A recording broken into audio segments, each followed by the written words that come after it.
involved, really. Thank you. For years, the President has received a briefing at the beginning of the hurricane season, looking at the trends that are coming to get a sense of what's coming so that the country can be better prepared. And when I received that briefing this year, I asked for a second briefing that does the same thing, but now we're doing about wildfire season. And we know this is becoming a regular cycle, and we know it's getting worse. In fact, the threat of western wildfires this year is as severe as it's ever been.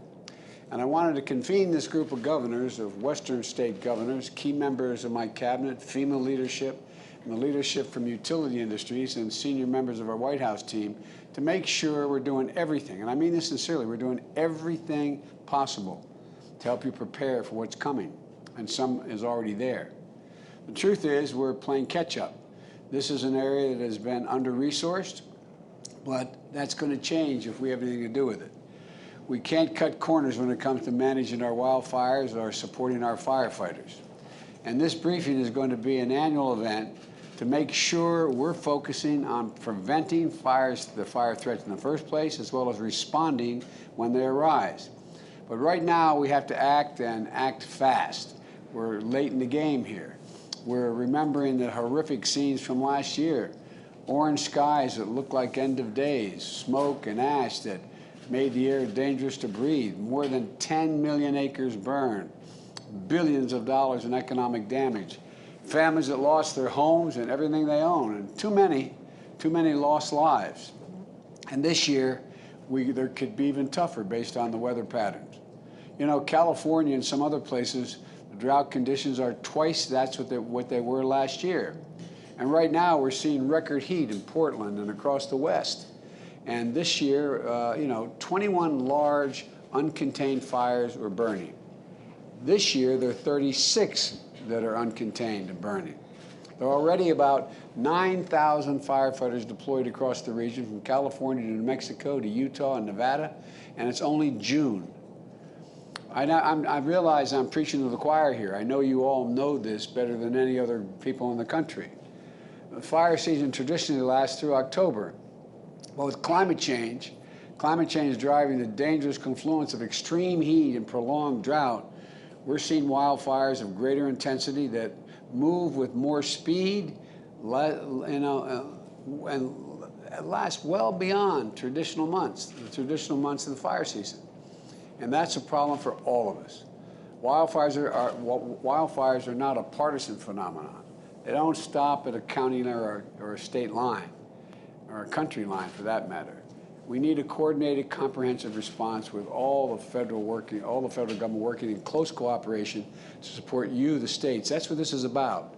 We want to know what you, the states, the localities, and tribal governments, and those in the front lines are facing in this danger, and what you think would help the most. Today, we're taking critical steps to help protect American communities right away. First, we're going to make sure that we have enough firefighters on call who are trained, equipped, and ready to respond for all this fire season. And we're going to pay them. I mean, the idea these folks are running into anyway, we should pay them. Last week, I learned that some of our federal firefighters are being paid less than $13 an hour. Come on, man, that's unacceptable to me.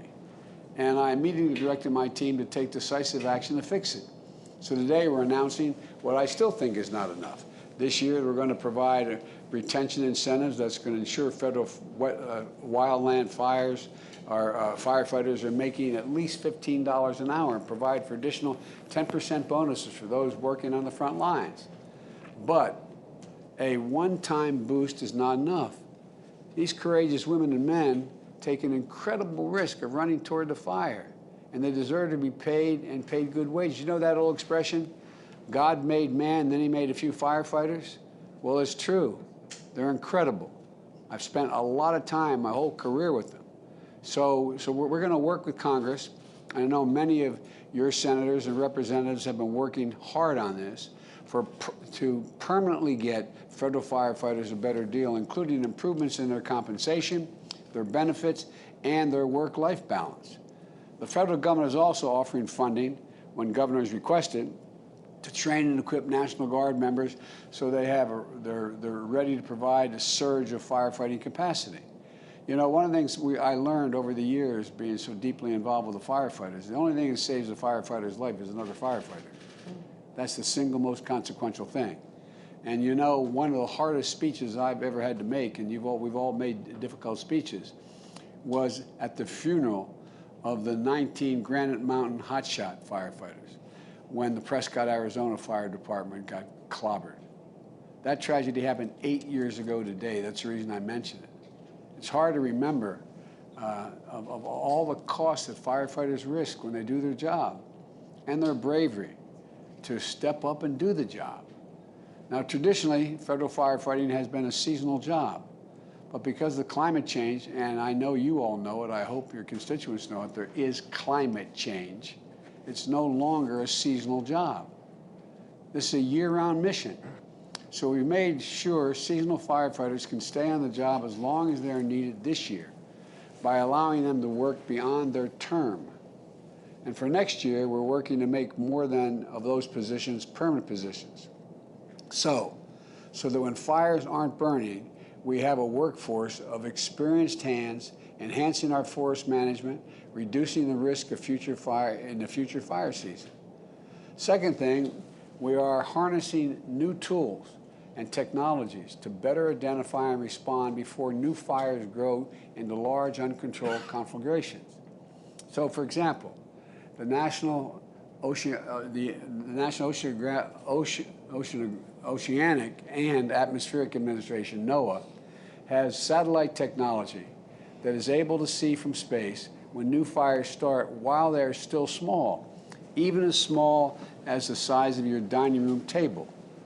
Similarly, the Department of Energy has a sensor array computer analysis capability that can detect in real time the lightning strikes that might set off a blaze. And we're going to use those tools to identify fires that start in remote places and share that information so the firefighters on the ground can respond immediately before fires spread out of control. I know that's not a full answer, but it's real. It will improve things. We're also going to make sure that the people have the information to better protect themselves and their families from smoke and fire risks. This will include launching a new app from EPA so individuals can easily access the latest information on air quality, smoke plumes, and public health guidance. Third, we also have to make investments in our future. That's why the bipartisan infrastructure framework investment of about $50 billion by so-called, anyway, I won't go into it, but a bill that's caused a little attention, infrastructure bill, is going to build resilience to extreme weather events like wildfires, $50 billion. And today, I'm announcing a $37 million federal grant to Sonoma County, California, in support of fire mitigation efforts that are underway. This grant is part of FEMA's BRIC program, Building Resilient Infrastructure in Communities. My administration doubled BRIC funding to support local efforts to strengthen resilience. And because Sonoma knows all too well the devastation wrought by fires, they were the first to apply for the mitigation funding. I encourage more communities to do so next year. And finally, I want to note that the extreme heat we're seeing in the West is not only a risk amplifier for wildfires, it's a threat in and of itself. People are hurting. It's more dangerous for kids to play outside. Roads are buckling under the heat. I need not tell all of you. We need people to check on their neighbors, especially seniors who may need a helping hand. Outdoor laborers, like our farm and construction workers, are going to need frequent water breaks and shade. I want to thank the governors and local leaders for providing information to citizens and the resources like cooling centers where people can go to get relief from the heat. And to our utility leaders, we are ready to work with you to make sure that people have access to power, including air conditioning, under these extreme demand conditions while continuing to advance our climate goals. Now, I'm eager to hear from each of you, each of the governors, as to what experience has been in your state and what we can do better to be helpful. because this is an area where investing in prevention and preparation today is going to deliver invaluable returns tomorrow. And the federal government is going to have your backs, and that's my intention. I'll close by just saying thank you to everyone from the Forest Service, to the Department of Interior and Agriculture, to FEMA, state, local, and tribal partners, and most importantly, our firefighters, for all your incredible work. We've asked so much of the firefighters already, and I know you're going to continue to step up. I'm going to ask the Vice President Harris to say a few words, and then we'll move on. Madam Vice President. Thank you, Mr. President. First, I just want to thank the President for prioritizing this for his administration. This is a personal issue for me as a daughter of California, and I say hello to my governor, Gavin Newsom. I grew up with drought warnings. My brother-in-law is a California firefighter. As a senator, I have visited the scene while the embers were still smoldering of the fires, Paradise, for example, California. And when I arrived there, a whole community had been wiped out by the fire. The families still hadn't been let back in, but the only thing standing in that community were the chimneys, which looked in that scene like tombstones. The firefighters that were there pointed out to me, if you look at the driveway, it may be a tragic situation if the cars are still in the driveway, because that means the folks didn't get out in time. We have so much work to do on this. My home, our family home, was under an evacuation order in Los Angeles. So I've been in that experience of also saying, look, the most things we can grab that are the most valuable are family photographs. Everything else doesn't matter. So when I think about the challenges that we face as a nation, I know they are real. I also know that we're in a different climate, as the President said, on every level than we were even 10 years ago. And there's a lot of work to do. And part of the leadership of this administration has been to also recognize that the federal government's role in this regard has to be more than just putting out fires. It needs to be obviously supporting our firefighters, especially at the federal level, who are not getting paid enough, but it's also about investing in resilience. It's about investing in adaptation, diversifying water policy in a way we are thinking about the storage of water both above ground and underground. We're thinking about recycling and all that we know is available to us to actually be smarter in terms of the conservation of this diminishing and valuable resource called water. So I want to thank everyone for your leadership, because you all are giving people a sense of confidence while you are trying to bring limited resources to what needs to be addressed in this growing threat of these wildfires. And the bottom line is that, as the President has said, his bipartisan framework for infrastructure is going to address a lot of these challenges, but there is other work to be done. And so I look forward to staying in touch with all of you. And again, thank you for your leadership. Well, thank you. Governor Brown, if you'd be willing, you could give us an overview of what the challenges are you Western governors are facing and what you think we should be doing and can do to help. The floor is yours. Thank you so much, Mr. President and Madam Vice President, for having us here for this incredibly important conversation. As you well know, we Western governors, our states are truly on the front lines when it comes to drought, fires, and our rapidly changing climate. We were talking earlier before you got on. Just this weekend, my state of Oregon experienced 3 consecutive days of record-breaking high temperatures across the Willamette Valley, reaching upwards of 117 degrees. It is unprecedented. And unfortunately, it follows one of the most devastating wildfire seasons in our state's history. Last year, we had more than 2,000 fires that burned over 1 million acres. Entire communities were literally wiped off the map in minutes. We lost 9 lives, more than 4,000 homes, and nearly 2,000 other structures. As you well know, the impact on our communities and our local economies will last for years to come. Oregonians have been through a lot in the last 18 months. We've had 4 federal disaster declarations in my state since April of 2020. But what last year's fire season underscored is that most often those who can least afford the impacts are hurt the most. Our communities of color, our rural and low-income communities were disproportionately impacted. Our disaster preparedness and recovery services must be available to everyone, regardless of the language they speak, the color of their skin, their economic situation, whether they own a home or not, or their immigration status. Everyone impacted by a disaster should be eligible for FEMA assistance, including our undocumented families. It's absolutely the right thing to do. Our local communities are increasingly challenged to respond on their own to the disasters of the scales we are seeing.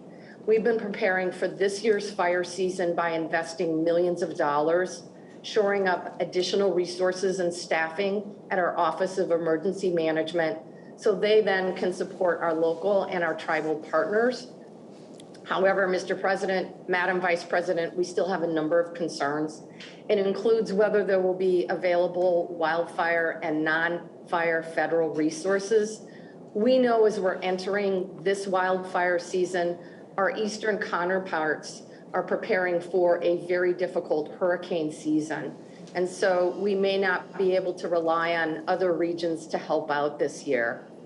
And with that in mind, I do want to say thank you for approving our cost share adjustment related to our 2020 Labor Day wildfires at 100% for Oregon, treating this the same as COVID-19 and the same as what happened in Louisiana for their hurricane recovery efforts. I would also ask that federal individual assistance be approved for disaster mitigation activities for wildfire, just as FEMA recently approved for hurricanes. And then finally, and I just have to say gratefully, our Good Neighbor Authority, we have partnered with the federal government over the years to reduce wildfire risk on federal lands through collaborative processes, including prescribed burns, removing dead trees, and underbrush. With the recent passage of our state legislation, we have an opportunity to fund even more of these Good Neighbor Authority projects together.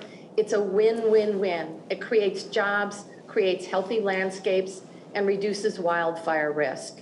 And we have the dollars to invest now. So we look forward to partnering with you, and we are incredibly grateful, Mr. President, for your leadership. Back over to you. Well, Madam Governor, I'm not being solicitous when I say we're grateful for your leadership. I really mean it. And one of the things that I'd like to ask before we move on is what would you be looking for us to do at the federal level to strengthen this agreement to build off the lessons of, the Good Neighbor Agreement? And is there anything in particular that you've learned from last season that would add to the needs of this season? Well, you mentioned it in your remarks, Mr. President, making sure we have resources to train our National Guardsmen and women prior to fire season has been extremely helpful the last 2 fire seasons.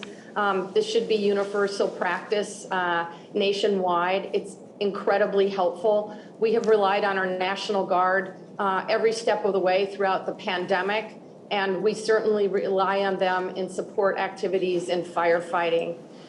The other piece, and I see Chief Christensen there in terms of the Good Neighbor Authority, this has been extraordinary in our ability to put people back to work in our timber-dependent rural communities, in our ability to create healthy landscapes, and our ability to provide timber for the mills, and frankly, our ability to reduce wildfire risk. And so more resources to collaborate and provide what you described as comprehensive collective efforts to reduce wildfire risk would be extremely helpful.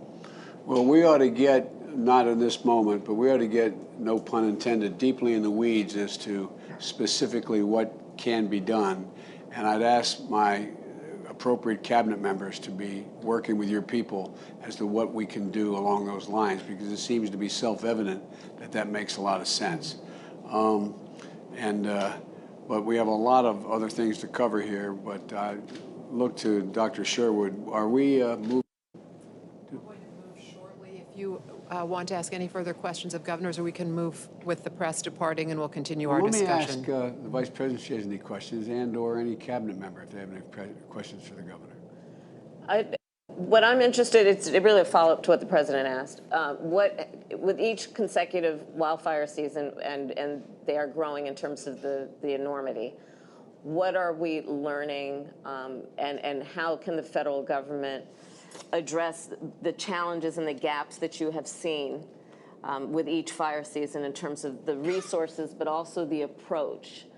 And, for example, including the public education piece, including the piece that is about encouraging the private sector where appropriate to be engaged around resilience and adaptation. On the issue of water policy, what kind of resources do you need that are also preventative as well as reactive to the wildfires themselves?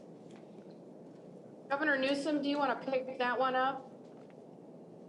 Yeah, no, well, first, if I just may, a little indulgence, and thank you, Madam Governor and Madam Vice President. Mr. President, I've been waiting almost, 4.5 years to hear a president say what you just said. It's profoundly important, every word you spoke, and I mean it. Look, it goes without saying, in California, we were engaged in a relationship with the federal government vis-a-vis the Vice President's question. It was more like sparring partners, not working partners.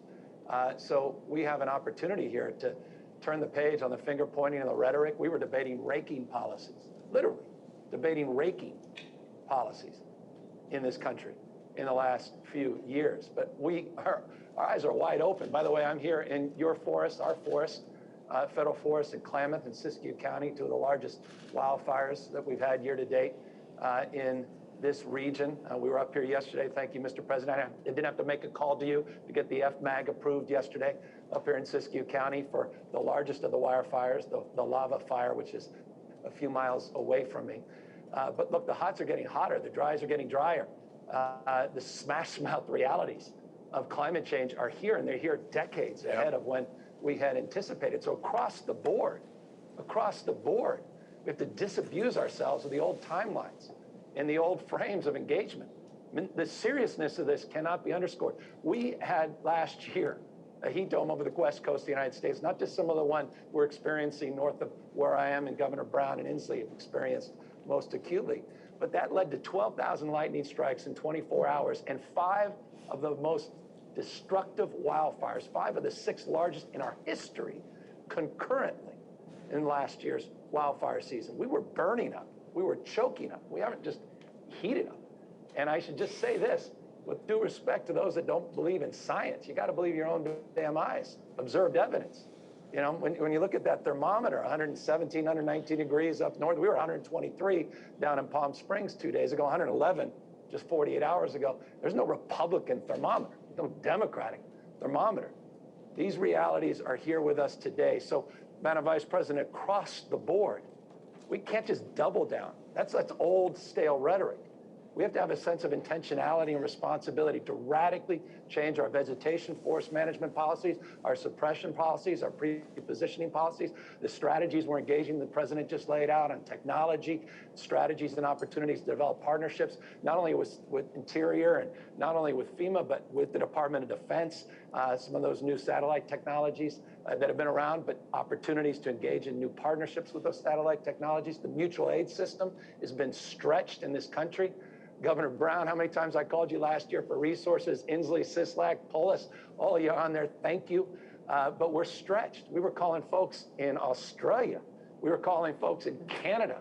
We had the pleasure of having folks, firefighters from Israel come because we were that stressed. So, Mr. President, just in closing, forgive me for being long-winded. I just want to say this. Music to my ears. We got to pay our firefighters federally more because we don't have enough firefighters, period, full stop. Bureau of Land Management, same thing. We need to really invest in our human resources and the infrastructure that you have been preaching over the course of the last few weeks, because this is also an incredible economic opportunity to completely transform our economy and to get off of carbon, or at least drive it with a carbon-free engine, and to change the way we produce and consume energy. And so I just want to applaud you, final words, for recognizing not only this moment of urgency situationally, but the sustainable mindset to start thinking anew about how we can reimagine the future and not go back to the 19th century, but truly dominate the future. And your infrastructure program is a big part of that as well. These things are connected. And I just want to say we respect and appreciate your leadership. And we're just grateful and humbled that you took the time today to be with all of us. Well, look, Gov, this is, I'm not doing anybody any favor. I just think of if I were sitting in your seat or Governor Brown's seat, what I'd be, I mean, this is urgent. And one president is how often I'm required to call on the National Guard. Yeah. The National Guard. I spent yesterday, or that's not true, 2 days ago, meeting with our military.